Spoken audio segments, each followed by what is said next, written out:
Hello po! 5th day straight na and one setup lang naman for today under Ma'am George pero backdrop lang.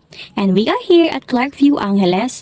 Nakalimutan ko na kung pang ilang beses na namin dito pero bahay lang ang venue na ito and tulad ng lagi kong story time ay suki na nga ito ni Ma'am George sa food trays and setup.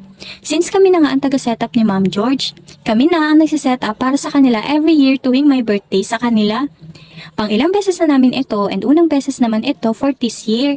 Last year ay nakailang setup din kami dito. And for today's setup nga ay this is a Star Wars theme in double celebration, isang 10th birthday and 7th birthday. Taon-taon nga talaga nagsiselebrate sila dito and nagpapasetup kada magbe-birthday ang mga Junakis nila. Sana all, diba?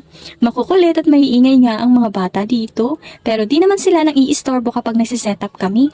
And as usual ay sa likod nga kami nagbaballoons nito. Buti nga andito sila papa at kapatid ko kaya tinulungan na nila kami mag-setup para matapos agad. Galing pa nga sila ng pick up ng gamit na hindi na i-pull out kahapon. Here's the final look po. Second time pa lang namin nagamit ang mga styro characters na ito. Ngayon lang kasi ulit nagkagantong team. And ayun lang naman po. Thank you po and bye-bye!